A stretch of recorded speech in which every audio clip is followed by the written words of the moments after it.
Today on the AI Daily Brief, the streets are bloody, man. The SaaS-apocalypse continues. Welcome back to the AI Daily Brief Headlines Edition, all the daily AI news you need in around 5 minutes. Last week, we talked a little bit about the current state of the markets when it comes to AI. And now a week on from that, the so-called SaaS-apocalypse is absolutely taking hold as a major investor narrative. Last week, $400 billion in market cap was wiped out in software. The iShares software-focused ETF, IGV, closed last week down 8.7%, compounding a 7.4% loss the week prior. Despite a rebound of 3.5% on Friday, the software index is dramatically underperforming the overall S&P 500. At least from a market perspective, the death of software has become the first big AI narrative of the year, and investors are scrambling to make sense of it. Many are rushing to explain that SaaS isn't going anywhere and that the notion that large companies will vibe code their own software is preposterous. CNBC featured comments from multiple software CEOs who think the narrative is getting way ahead of reality. Box CEO Aaron Levie argued that the narrative, quote, somewhat misunderstands this idea of where companies tend to spend their resources and their time and energy. He claims that companies will keep their SaaS subscriptions and look for agents to build on top of them. In other words, he said that actually could present an opportunity for the SaaS giants to evolve their products with AI. Levie argued that in the 20-year history of cloud software, quote, this is the most exciting moment we've ever had. Salesforce CEO Mark Benioff was singing a similar tune. Salesforce was, of course, early to the agent theme, with Benioff claiming that Agentforce is the fastest growing product in the history of the company. He also noted that we've got all the customer data, so that moat should remain intact.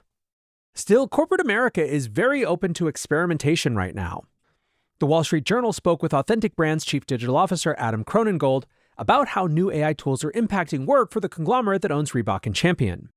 Remarking on the newly released Claude plugin for legal work, which caused one leg down in that big dip last week, Cronengold said the company already has software to handle contract review, but he added, everyone feels very empowered to raise their hand and say, hey, how can we fold this in?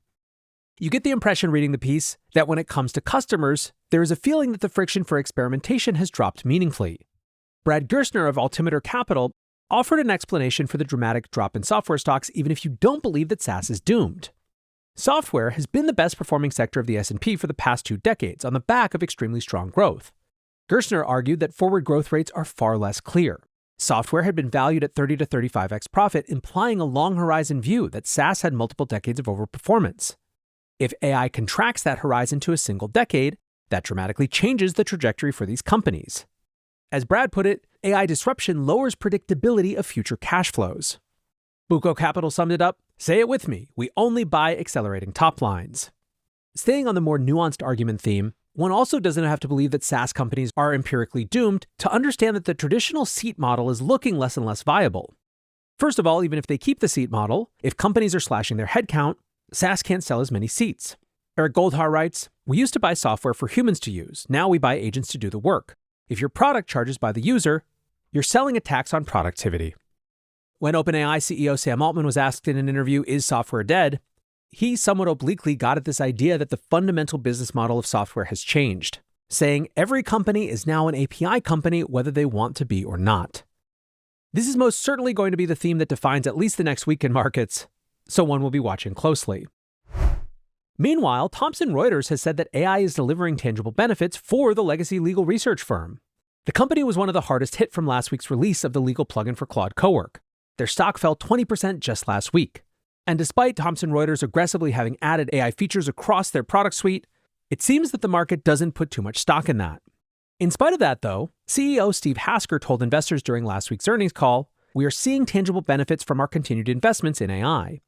This year, they plan to scale up agentic features within the platform in a bid to keep up with offerings from Anthropic and OpenAI.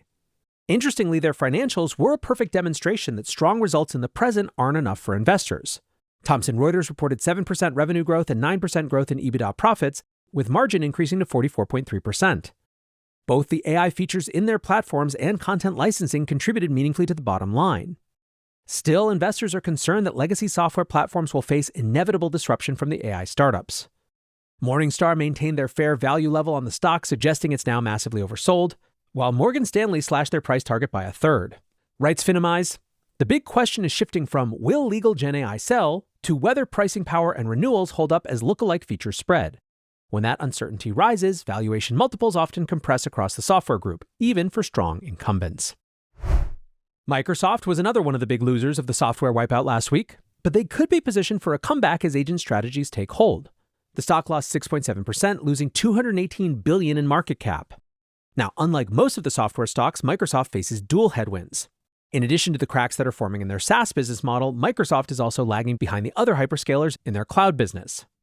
Last week's slide and growing competition from the startup labs was enough to trigger a response from Microsoft's top sales executive. According to the information, commercial CEO Judson Althoff circulated a memo to sales staff explaining how the company was positioned relative to OpenAI's new Frontier product.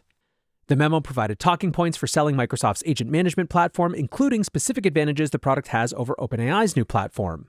Primarily, sales representatives were told to emphasize Microsoft's edge in agent security and compliance. Now, we've been hearing a lot of chatter recently out of Microsoft surrounding the latest agents launched by the Frontier startup labs. 2 weeks ago, for example, the information reported that executives were planning their response to Claude Code. This included CEO Satya Nadella discussing his experimentation with the product as well as setting up OpenClaw and encouraging employees to play with the new tools.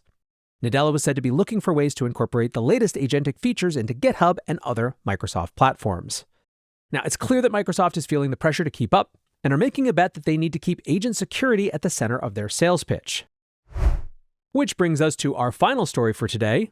Speaking of OpenClaw and security, OpenClaw is partnering with VirusTotal to clean up the skills library. Last week, security researchers revealed that skills published to OpenClaw's Claw Hub were a cesspit of malware. An audit found that around 400 skills included malicious code. These included some of the most popular like LinkedIn Job Application and YouTube Thumbnail Grabber. Now, OpenClaw has partnered with VirusTotal to scan every skill uploaded to their platform and verify they're malware-free. A blog post announcing the initiative reinforced that this won't be a silver bullet. Writes OpenClaw, VirusTotal scanning won't catch everything. A skill that uses natural language to instruct an agent to do something malicious won't trigger a virus signature. A carefully crafted prompt injection payload won't show up in a threat database. However, they hope the scanning will detect known exploits and suspicious code. One thing that I am quite sure of, after having fully gone non-technical builder in the last couple of months, is that security engineers are going to be more in demand than just about anyone I can imagine. If that's a skill set you have, goodness gracious, is this going to be a good year. For now, that's going to do it for the headlines. Next up, the main episode.